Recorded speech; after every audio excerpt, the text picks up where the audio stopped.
Hey everybody, welcome back to another episode of the Tiny Lego Guns channel. Today I'm going to be doing some long-range shooting with this gun.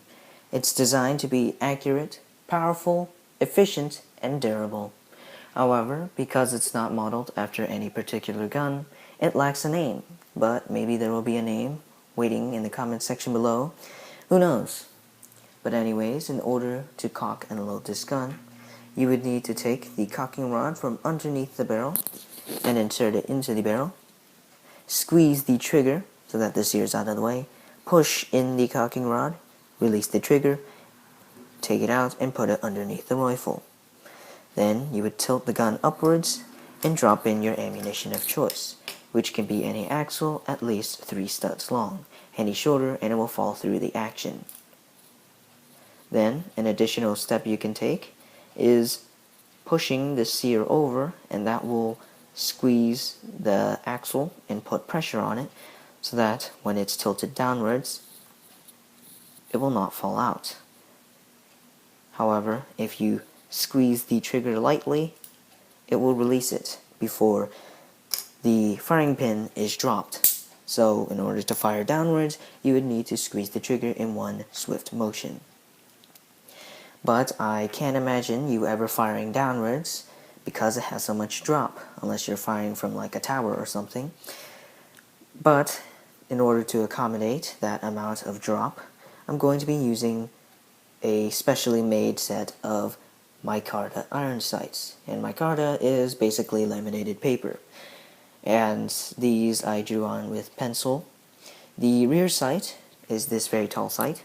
It is a ladder sight with multiple hashes, and the front sight is a bead sight, and I just line those two up, and that will allow me to make adjustments to my elevation so that I can more easily predict what my elevation should be for this gun. So the scope is not going to be in any use, and I even have a lens that could fit inside the scope, but the focus point is so close on it that it's impractical. Now what makes this gun so efficient is the construction right here, and the efficiency also correlates with the power, since this spring is not any stronger than the springs that I've used in my other guns. It is my strongest spring, but it is not insane. It was in a pen spring, so you can imagine how much force that has. This piece right here, I'm using the cocking rod as a pointer now, is the firing pin block, and the guide rod all in one. And since it's one piece, it is very durable. So you would need to break the plastic itself if you want to, destroy this part, which is going to take a lot of force. But anyways, it only has the contact point here in the rear, instead of having an axle up here, so it has low friction because it doesn't have any excess firing pin, which further increases the efficiency. And it's lightweight because it's not pushing any extra mass, and that also makes it more efficient since it's transferring more energy into the projectile rather than the rest of the firing pin, which there is none. So it is a very efficient mechanism, and it is very durable, not only because the firing pin and guide rod and firing pin block is very durable, but also because this is such a low weight. When it slams into the front of the receiver, it has no weight, so it causes no receiver separation.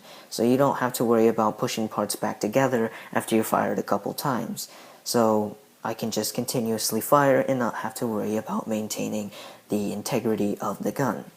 So that makes it easy to maintain, not easy to operate because there's so many steps and there's no handle or anything. You need to use the cocking rod, but everything has a trade-off, and this is really meant for long-range shooting. Now, the way I classify different ranges is within 2 feet is considered close range for tiny Lego guns, of course, and pretty much any Lego gun, tiny Lego gun, can perform within that distance. If it doesn't, it's not really worth mentioning unless it has a cool function but isn't powerful, like the gun with the magazine I showed you. And from 2 to 4 feet is considered medium range. Beyond 4 feet is considered long range, and beyond 9 feet is considered ineffective range. Now, when you're shooting from 9 feet away, your projectiles are flying through 9 feet of air, and in no way are these stabilized. They tumble through the air, and they're not conical shaped, and they don't have anything that stabilizes them. So, by the time it hits, it's going to slow down because of the air resistance, and it's not going to really cause a target to get knocked over. So that's my current classification of different ranges. But if there's a gun that I make that can shoot exceptionally well at, say, 9 feet or something, then I might change that. But for now, we're going to see what this gun can do at 6 feet. Alright, we've got the iron sights set up on the gun. So we lost the beautiful scope, which serves no function except for looks. And our target is 6 feet away. Camera is placed at 7, so I'm going to be shooting about a foot in front of that. And I could shoot from a bit further, just to see how well this thing can perform. It's going to shoot fast.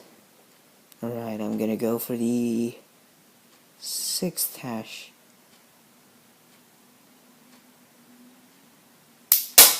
Whoa, listen to that.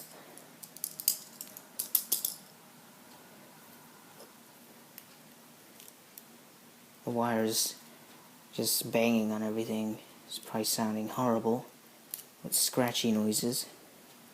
Alright, 6th hash was way too far. Let's try 5th. Wow, 5th was perfect on elevation.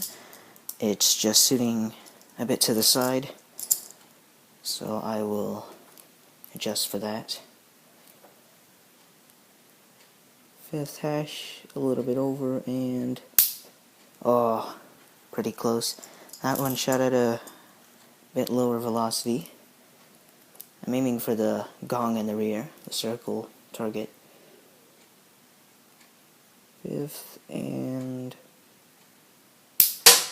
dang, it really is slamming onto that door. Alright. 5th again. Dang.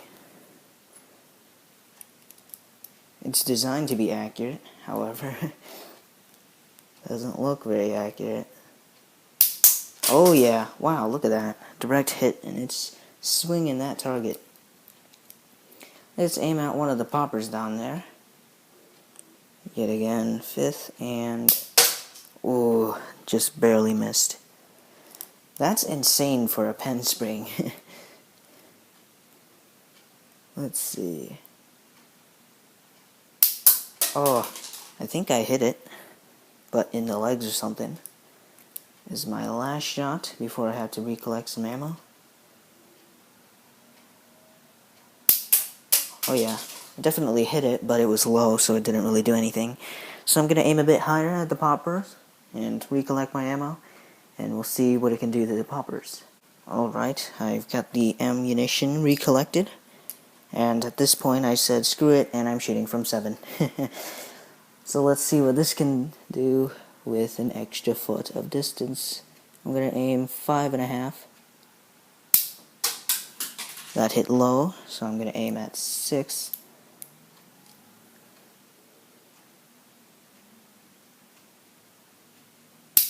Oh wow, it hit high.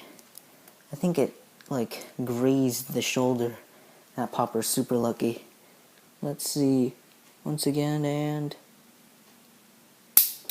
okay, shot way to the left, or to the right rather. Oh, headshot. I'm pretty sure. Oh, wow. Yeah, I'm very sure that's a headshot. Haha, awesome. That's 7 feet away. Let's aim at the other target. Hit low. Got 3 more rounds before we had to recollect. I gotta knock down all the poppers. Maybe go for a gong again.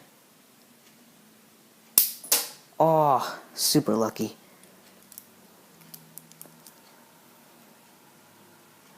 I'll tell you what, if this was scaled up, then you would be running. Ah, super close.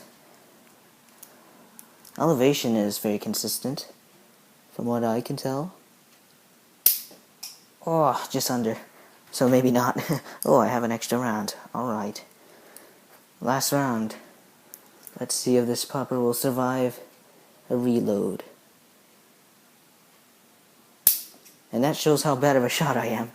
Alright, let's recollect again. Alright, I've got the ammunition recollected once again. And I want to show you all of the misses so that you know the shooting process. It's not all hits. That's just reality. And I did indeed get a headshot on the target. Awesome. That was a voice crack. Alright, let's go. Ah, pretty dang close. Incredible for a pen spring. Like, could you believe that a pen spring can do this? Break Legos from 7 feet. Oh, right in between the poppers. So, windage is not super consistent. Oh, I think I heard like it nicked the plastic. That popper's super lucky.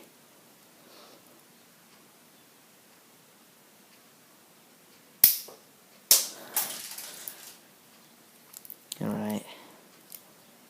Might go for the gong. Something. Oh! Shot off the arm. Nice. Let's go for the gong. I did technically hit the popper, so let's go for the 6 and a 3rd hash for the gong. Alright, seemed like good elevation. Just went off to the side. My sights are off, by the ways. And the problem with the ladder sight, the longer the range, the higher you go, and the higher your optic, then the less accurate you get. And the way that works is if you tilt the gun, then it's not lined up over your bore axis.